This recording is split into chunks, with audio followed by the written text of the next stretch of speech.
Nous allons voir la configuration du logiciel Illustrator. Donc vous faites un fichier nouveau. Vous allez avoir cette fenêtre donc du nouveau document qui va apparaître. Ici, vous pouvez directement rentrer l'occurrence du nom de vos fichiers. Ici, vous avez donc les profils impression, web. Donc nous, ce qui va nous intéresser, ce sont ces deux-là. Donc on va se mettre en impression.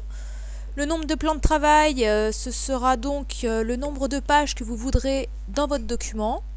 Donc nous allons laisser 1 par défaut. Et la taille du document A4, A3, B5 ou B4. Donc nous allons laisser en A4. Ici vous avez donc la largeur et la hauteur de votre document A4, à la française ou à l'italienne, donc verticale ou horizontale, l'unité en millimètres par défaut.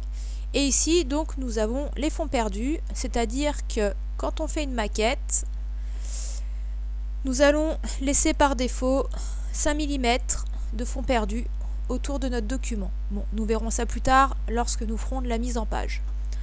Et je valide. Donc ici, nous avons notre plan de travail. Vous pouvez voir la ligne rouge, ce sont donc nos fonds perdus. Et ici la ligne noire, la limitation de notre document. Donc notre document s'arrête ici, sur la ligne noire. Et les lignes rouges seront donc les fonds perdus, tout ce qui dépassera de notre document. Donc comme sur Photoshop, je vais vous expliquer dans un premier temps tous les outils et ensuite les menus. Donc comme sur Photoshop, vous allez avoir ici la barre d'options qui sera donc utile pour chaque outil. Donc là, notre premier outil est l'outil noir, donc c'est la flèche de déplacement. Entre parenthèses, vous avez le petit raccourci clavier lorsque vous laissez la souris. Regardez, quand je laisse ma souris sur l'outil, vous avez donc outil sélection et V entre parenthèses pour le raccourci clavier. Donc cet outil va nous servir. Je crée une forme avec l'outil carré et mon outil donc de sélection me permet de sélectionner un objet, de le déplacer, de le faire pivoter quand je me mets sur l'angle de mon objet, vous voyez. Donc je fais un pomme Z. Quand j'appuie sur Shift, je peux agrandir, réduire ma forme tout en gardant les proportions de ma forme. Quand j'appuie sur Shift aussi et que je vais sur l'angle pour le faire pivoter, je peux donc faire pivoter mon objet en faisant des angles droits, comme ceci. Et je peux aussi donc faire une transformation manuelle librement sans appuyer sur la touche Shift, vous voyez, hop, ou la faire pivoter tout simplement. Voilà. Ensuite nous avons donc la flèche blanche qui est l'outil sélection directe, A entre parenthèses pour le raccourci clavier, donc je clique dessus. La flèche blanche, lorsque vous cliquez au centre de votre forme, vous permet donc de déplacer votre forme comme la flèche noire. Mais si vous cliquez sur un point de vecteur, puisqu'Illustrator n'est pas comme Photoshop, plus vous zoomez, donc là regardez, plus je vais zoomer, vous pouvez constater qu'on n'a pas de pixels, on a une forme noire directement, alors que quand vous zoomez sur Photoshop, vous avez plein de petits carrés qui s'affichent et qui créent donc votre image. Donc sur Illustrator, tout ce que je vais dessiner sera donc des points d'ancrage. Et chaque point d'ancrage, lorsque vous les fermez, va vous créer une forme. Donc là, on a pris un carré avec l'outil forme rectangle. Et quand je viens donc avec ma flèche blanche cliquer sur un point, donc un point de vecteur de ma forme, je peux déplacer mon point et ensuite modifier la forme. Vous voyez, j'ai 4 petits points ici. Donc je peux venir modifier n'importe quelle forme avec ma flèche blanche. Je peux aussi double-cliquer sur ma forme avec ma flèche noire. Et là vous voyez, vous avez donc, je reclique sur le côté, je viens recliquer sur ma petite forme noire et j'ai ici un calque 1 qui apparaît et le tracé. Donc on rentre directement dans le tracé. Quand vous faites un dessin avec plusieurs tracés, Ça vous permet d'isoler votre forme et de pouvoir la retravailler ensuite directement. Donc je vous fais un exemple. Je vais faire un rond ici. On va mettre en violet par exemple. Voilà. Et ce que je veux, c'est donc modifier ma forme noire. Donc avec ma flèche noire, donc mon outil de sélection, je vais double-cliquer sur mon rectangle et je vais pouvoir modifier ma forme autant que je le souhaite et redouble-cliquer donc sur mon fond gris pour arriver sur mon plan de travail. Donc vous voyez, je n'ai pas touché à mon ellipse. Bon, c'est utile quand vous avez une vingtaine de formes, parce que là avec deux formes vous ne vous rendez pas trop compte de l'utilité du masque, on va dire. Mais une fois que vous avez une illustration qui est un peu plus minutieuse et que vous voulez modifier donc une forme, double-cliquez dessus et vous pourrez donc la modifier sans problème. Voilà, qui vous permettra d'isoler le masque. Ensuite, nous avons la baguette magique. Vous n'allez pas trop l'utiliser parce qu'elle a à peu près la même utilité que l'outil sélection. Sauf que, voilà, on est assez limité. Elle nous permet uniquement de sélectionner un objet. Mais on ne peut ni la déplacer, ni la faire pivoter, ni la transformer. Ensuite, vous avez le lasso, comme sur Photoshop.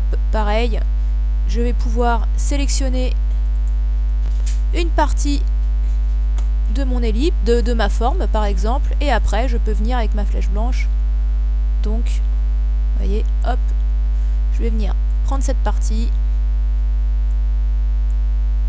ou prendre cette partie, vous voyez, donc sélectionner un point de vecteur qui m'intéresse sans pouvoir toucher aux formes qui sont en arrière-plan. Ensuite, nous avons le fameux outil plume. Donc l'outil plume, c'est comme sur Photoshop. Je fais des cliquer et glisser. Le point du milieu, c'est le point de vecteur. Et sur les côtés, nous avons donc les points directionnels. Je fais un petit cliquer et glisser. Je peux venir appuyer sur Alt ensuite pour modifier ma courbe ou reprendre directement ma courbe. Hop! Et je viens donc fermer ma courbe avec le petit cercle qui apparaît une fois qu'elle est fermée. Nous avons ensuite l'outil texte. Donc je clique une fois, je rentre mon texte. Vous pouvez aussi, en sélectionnant une forme que vous avez créée, peu importe laquelle, prendre, vous voyez ici, vous avez donc toutes les options, hein. Donc on a l'outil texte captif, l'outil texte curviligne que nous allons utiliser. Je viens cliquer sur ma forme et je peux venir donc rentrer mon texte qui viendra prendre tout le contour de ma forme. Nous avons ensuite l'outil trait, donc vous avez l'outil arc, etc. hein, dans les sous-menus. Je trace un trait en appuyant sur Shift pour avoir une ligne bien droite et je viens cliquer en bas de ma barre d'outils. Nous avons donc ici une forme carré plein et ici contour. Donc moi ce que je veux c'est un contour en noir, voilà. Et là j'ai donc un trait bien droit. Nous avons aussi l'outil arc, voilà, hop. J'appuie sur Shift pour avoir une forme bien distincte et bien droite. Et l'outil spirale, pareil, on appuie sur Shift. Là, vous voyez, j'appuie pas sur Shift, bon, ça fait un peu la même chose. Et l'outil grille rectangulaire. Et l'outil grille à coordonnées polaires. Voilà. Ensuite, bon, là je fais un pomme A pour tout sélectionner et supprimer. Nous avons donc ici tout ce qui est outils rectangle, rectangle arrondi, ellipse, polygone, étoile, halo. Donc, par exemple, l'outil rectangle, je peux soit directement créer un rectangle à main levée, soit en appuyant sur Shift pour avoir un carré bien distinct, soit directement, pareil, prendre l'outil rectangle arrondi, donc qui aura par défaut donc des arrondis. Vous pouvez double-cliquer pour choisir le rayon. Donc là on a un rayon à 4,2 par défaut, on peut se mettre à, par exemple à 10 de rayon. Et là vous allez avoir donc un carré avec un rayon arrondi qui sera beaucoup plus prononcé que celui par défaut. Vous avez ensuite l'outil ellipse. Voilà, j'appuie sur Shift pour avoir un bon rond. ou à main levée, donc pour faire une ellipse.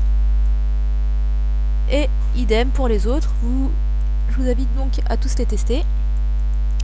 Si je veux mettre une couleur dans une forme, je sélectionne ma forme avec donc ma flèche noire. Je peux venir soit sur mon nuancier, donc vous avez fenêtre, nuancier qui est ici. Donc là vous avez le nuancier par défaut. Quand vous cliquez ici, vous pouvez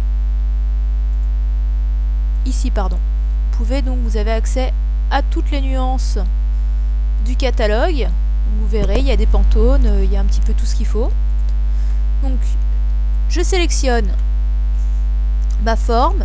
Là, au premier plan, vous voyez qu'on est en contour. Donc si je viens choisir une couleur, c'est mon contour qui changera de couleur. Maintenant, si je ne veux pas de contour, je viens cliquer sur 100, là, le petit carré avec une barre. Donc, toujours sélectionner bien sûr votre forme. Et si je veux une couleur en aplat, je viens cliquer donc sur mon carré plein, sur mon fond. Et pareil, je viens dans mon nuancier choisir une couleur. Je peux aussi sélectionner ma forme, toujours, hein, ou double-cliquer directement sur mon carré fond et aller choisir une couleur comme sur Photoshop. Donc je recommence, je sélectionne ma forme. Si je veux une couleur de fond, je me mets bien sur le carré fond et je viens ensuite appliquer une couleur. Si je veux changer la couleur de contour, je viens cliquer sur mon petit carré contour et lui appliquer une couleur. Je peux aussi enlever le contour. Si je veux maintenant une forme avec un contour un peu plus épais, donc je peux aller dans Fenêtre, Contour, voilà, qui est ici. Je sélectionne ma forme avec la flèche noire toujours et je peux venir grossir mon contour. Je peux aussi donc afficher les options de mes contours et me mettre par exemple en contour interne, en contour externe ou en contour basique. Vous pouvez choisir quand vous êtes en carré si vous voulez un contour arrondi, voilà, ou un carré plus tranchant, ou bien comme ceci. Vous pouvez choisir des pointillés, mettre la valeur des pointillés, par exemple, hop, si je les veux plus petits. Vous pouvez aller sur un système de flèches, par exemple. Après, je vous invite à découvrir toutes les options. N'oubliez pas toujours de sélectionner votre objet pour pouvoir donc le modifier. Ensuite, je fais un pomme A et je supprime. Donc nous avons l'outil pinceau, tout simplement, vous voyez, hop, qui me crée directement des vecteurs. Et après, je peux venir changer, bien sûr, le contour de ma forme. L'outil pinceau va nous créer des vecteurs qui seront directement en contour. Vous avez ensuite l'outil crayon qui est la même chose que le pinceau. Donc on a ensuite le petit crayon arrondi qui nous permet d'arrondir directement notre tracé, supprimer des points, vous voyez. Bon, le truc, ça va vous servir si vraiment vous ne savez pas utiliser la plume, mais bon. Et vous avez donc le crayon gomme qui vous permet donc de supprimer des tracés. Voilà.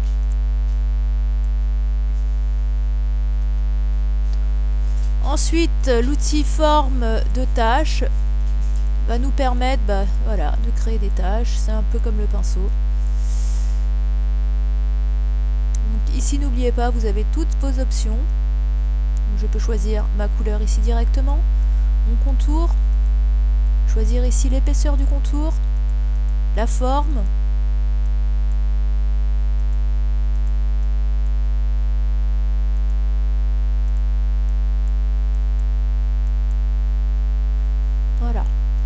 Ensuite, vous avez donc l'outil gomme qui vous permettra de gommer directement sur vos vecteurs et d'isoler les formes. Donc là, vous voyez, on a une seule forme. Et ensuite, avec ma flèche noire, je peux venir donc supprimer, sélectionner mes formes. Je peux aussi double-cliquer dessus, isoler mon tracé et pouvoir le modifier autant que je veux. Ici donc nous avons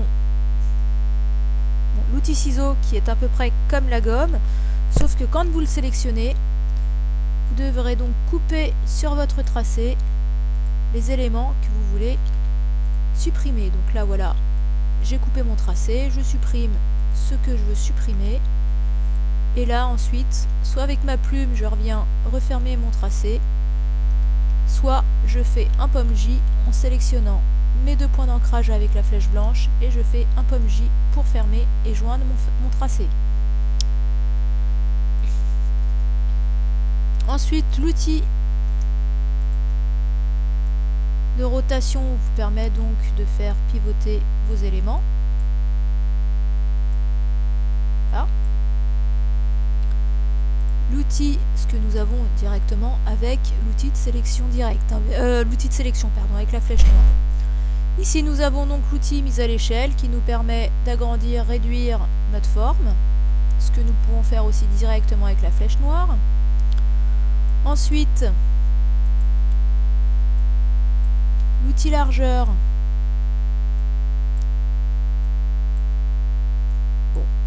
ne sert pas à grand chose, à vrai dire, moi je l'ai jamais utilisé.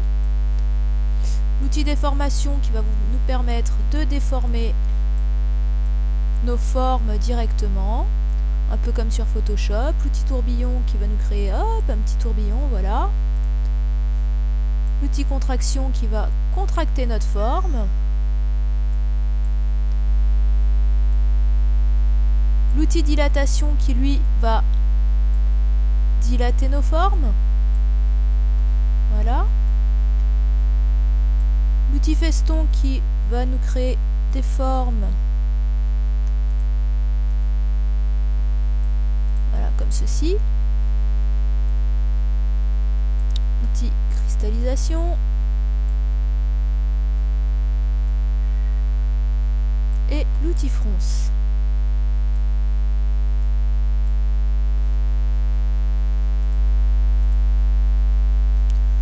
L'outil transformation manuelle, hop, je sélectionne, transformation manuelle, ce qui nous revient au même de prendre la flèche noire, l'outil sélection et de faire une transformation. L'outil concepteur de forme, donc ça vous n'aurez pas trop l'utilité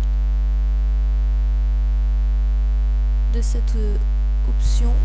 Moi personnellement je ne m'en sers pas.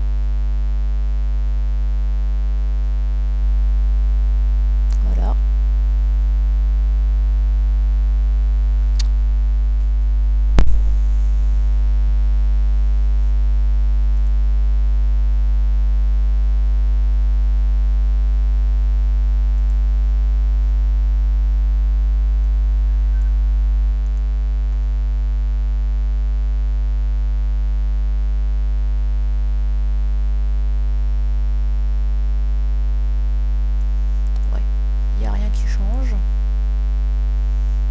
Pot de peinture, c'est pour mettre de la couleur. Donc ce qui nous revient au même de sélectionner un objet et d'aller donc lui appliquer une couleur, soit avec le nuancier, soit avec le sélecteur de couleurs. Donc nous en sommes ici. Donc ici ça va être la perspective. Donc je sélectionne tout, je supprime. Alors quand vous êtes ici, vous pouvez donc choisir les angles de perspective.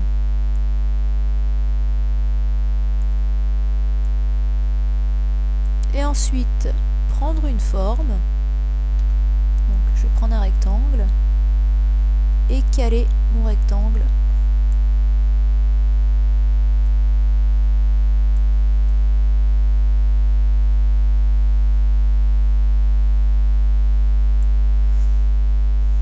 comme ça, je peux faire des pièces. Là, par exemple, je vais faire hop.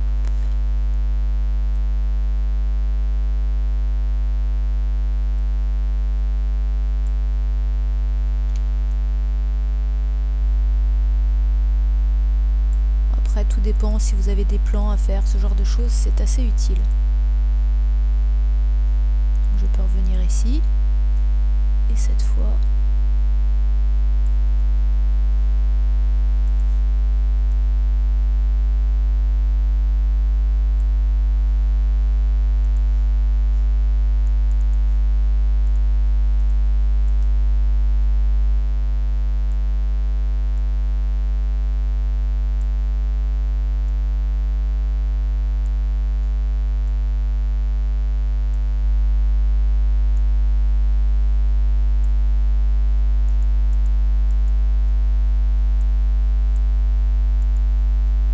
vous amuser à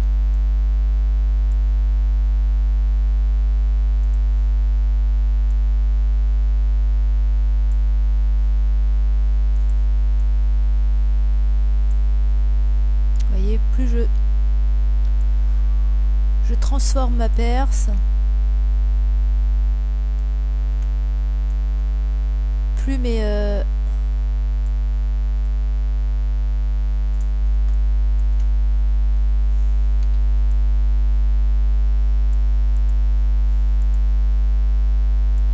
objets se calent par rapport à la perspective de mon graphisme.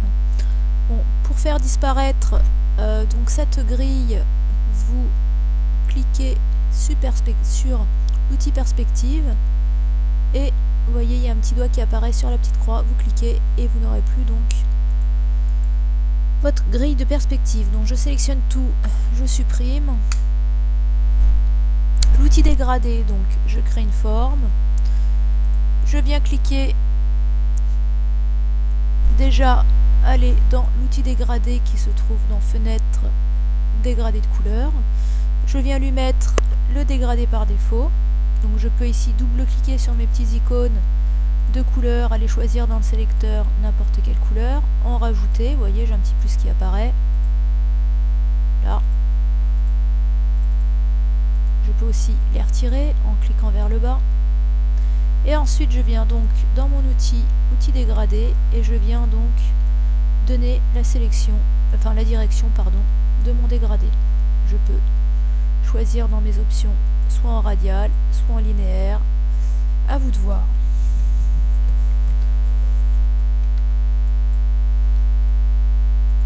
L'outil pipette va, donc je sélectionne l'objet que je veux modifier, je prends ma pipette et je vais pouvoir donc prendre directement la couleur sur un autre élément de couleur. Je peux aussi, avec l'outil pipette,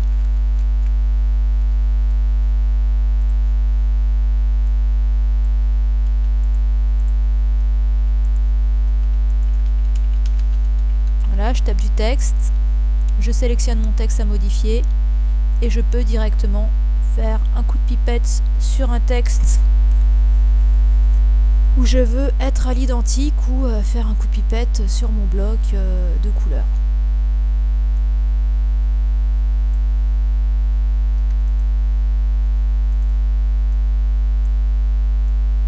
Ah oui, je vais mettre un dégradé. Vous voyez, l'outil dégradé de forme, moi je ne l'ai jamais utilisé, il ne me sert pas à grand chose à vrai dire. L'outil symbole, il faut aller sélectionner un symbole donc dans le panneau symbole. Bon, ça sert pas à grand chose non plus, hein, je vous avoue.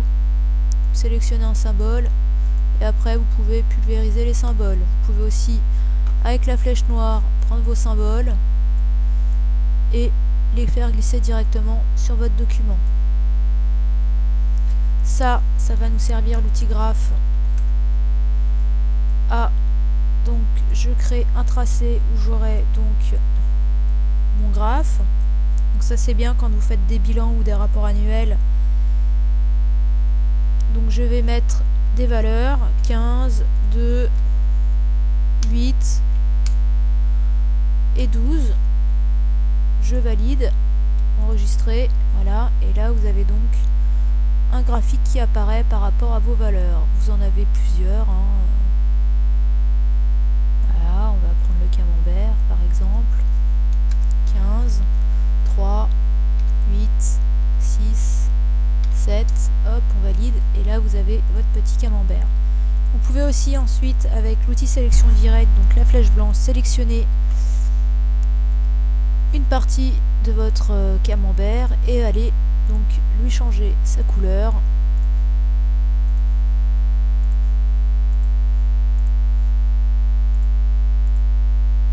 Idem pour votre graphe, hop. Voilà. Ensuite ici nous avons donc l'outil plan de travail qui va nous permettre donc soit de rajouter des pages directement à la suite, soit changer le format de notre document. Donc je fais un pomme A pour tout supprimer. Je viens donc double-cliquer sur mon plan de travail et là je peux passer directement en A3, vous voyez, ou en B5, etc. ou mettre la valeur du document que je veux. Par exemple, on peut repasser en A4. Voilà. Ensuite, vous pouvez, soit en venant cliquer une fois dessus, en appuyant sur Alt, vous voyez quand j'appuie sur Alt, j'ai mon curseur qui se dédouble, et sur Shift pour garder l'alignement, mettre donc autant de plans de travail que vous le souhaitez, et ensuite quand vous ferez un PDF, vous aurez donc un document qui sera avec plusieurs pages. Je peux aussi sélectionner mon plan de travail, le supprimer.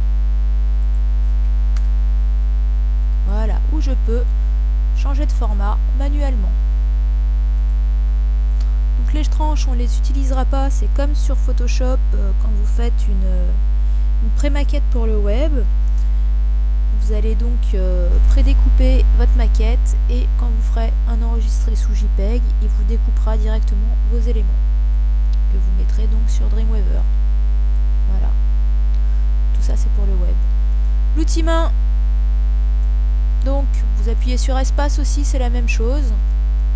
Pour faire bouger votre plan de travail et la loupe comme sur Photoshop.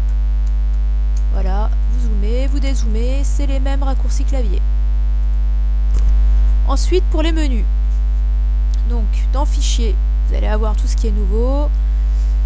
Ouvrir les fichiers récents, enregistrer sous, voilà, exporter, importer, etc. Édition, vous allez donc avoir copier, coller, orthographe, modifier les couleurs, voilà, vous pouvez passer donc du RVB en CMJN en niveau de gris ou après à vous de voir. Donc là vous avez donc les paramètres prédéfinis pour Adobe, SSW donc pour le web, si vous voulez faire une animation sous Flash après. Tout ce qui est objet, on le verra plus tard. Donc ça va nous permettre de passer en premier plan, arrière-plan, verrouiller un objet, le déverrouiller, créer un motif, etc. Le texte, on le verra au fur et à mesure. Les sélections, donc par exemple, je vais avoir voilà, plusieurs formes, je vais en sélectionner une qui seront bleues, et je veux sélectionner donc toutes les formes bleues de mon document, donc je vais en sélectionner une et je vais dans identique, couleur de fond ou couleur de contour, tout dépend de ce que vous voulez sélectionner, et il me sélectionne tout. Les effets, c'est comme sur Photoshop, mais plus vous allez les utiliser, plus ça va être lourd. L'affichage donc va nous permettre de, c'est ce qui correspond on va dire à tout ce qui est à l'affichage donc de notre écran, les repères, les règles, etc. Et la fenêtre, donc ça va être toutes nos options par rapport à nos outils, et donc les menus pour tout ce qui est nuancier, forme, symbole, contour, dégradé, vous voyez ici, hop, si j'ajoute symbole, voilà, qui s'ajoute ici, la bibliothèque des nuances, les formes, etc. Donc ce sera tout pour aujourd'hui.